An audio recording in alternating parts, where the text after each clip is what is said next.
सावी study corner मध्ये तुम्हा सर्वांचे स्वागत आहे.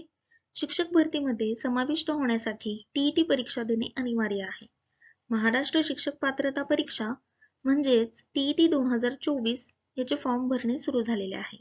हा फॉर्म भरताना येणारी अडचण लक्षात घेऊन हा व्हिडिओ बनवण्यात आलेला आहे.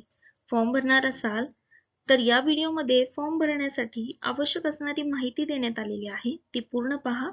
आणि चॅनलवर नवीन असाल तर अशाच प्रकारचे व्हिडिओ पाहण्यासाठी चॅनलला सबस्क्राइब करायला देखील विसरू नका. रजिस्ट्रेशन केल्यानंतर तुम्हाला लॉग इन करायचं आहे. यासाठी तुम्हाला मुख्य पेजवर आल्यानंतर इथे लॉग इन हा ऑप्शन येईल. याच्यामध्ये उमेदवाराचे लॉग इन या ठिकाणी क्लिक करायचंय.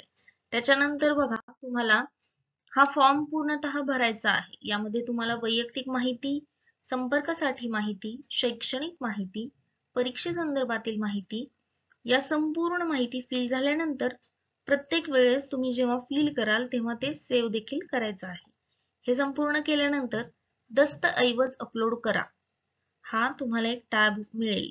याच्यामध्ये तुम्हाला तुमचा फोटो, तुमची सही, त्यानंतर तुमचा फोटो प्रूफ किंवा आयडी प्रूफ आहे तो द्यायचा आहे आणि शेवटी एक संमतीपत्र किंवा स्वयंघोषणापत्र किंवा प्रतिज्ञापत्र म्हणता येईल आपल्याला, ते या ठिकाणी तुम्हाला अपलोड करायचं आहे. तर ते नक्की काय अपलोड करायचंय या संदर्भात विद्यार्थ्यांना शंका निर्माण झालेल्या आहेत.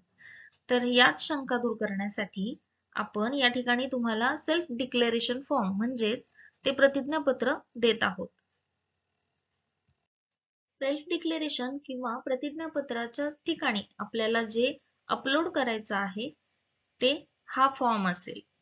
तर हा इंग्लिश आणि मराठी या दोन्ही भाषेमध्ये देखील तुम्हाला अवेलेबल करून दिलेला आहे. या ठिकाणी बघा तुम्हाला रिकाम्या जागी स्वतःचं नाव लिहायचं आहे.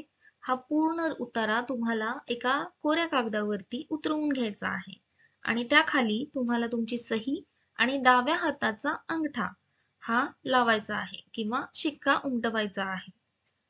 तुम्हाला जर इंग्रजी भाषा अवघड वाटत असेल तर तुम्ही ते मराठीमध्ये देखील करू शकता, म्हणजे तुम्हाला वाचायला देखील ते सोपं जाईल. बघा स्क्रीनशॉट घेऊन तुम्ही हा फॉर्म लिहून घेऊ शकता. इंग्लिश बरोबरच मराठी देखील भाषा आपल्याला या ठिकाणी मिळणार आहे किंवा तुम्हाला ते मराठीमध्ये देखील लिहिता येणार आहे. बघा मराठीमधील स्वयंघोषणापत्र इथे देखील सेम तुम्हाला इथे रिकाम्या जागी तुमचं नाव लिहायचं आहे.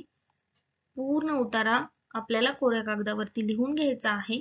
यासाठी तुम्ही स्क्रीनशॉट घेऊ शकता आणि खाली स्वतःची सही आणि अंगठा हे उमटवायचं आहे. हे झाल्यानंतर तुम्हाला या स्वयंघोषणापत्राचा फोटो काढायचा आहे आणि तुम्हाला दिलेल्या जागी म्हणजे ज्या रकान्यामध्ये आपल्याला सेल्फ डिक्लेरेशन फॉर्म अपलोड करायचा आहे तिथे हे अपलोड करायचं आहे. फॉर्म भरताना काही अडचणी आल्यास मला नक्की कमेंट सेक्शन मध्ये कळवा, म्हणजे त्या अडचणी मला दूर करता येतील. व्हिडिओ आवडला असेल तर व्हिडिओला लाईक आणि चॅनेलला सबस्क्राईब करायला विसरू नका. थँक्यू.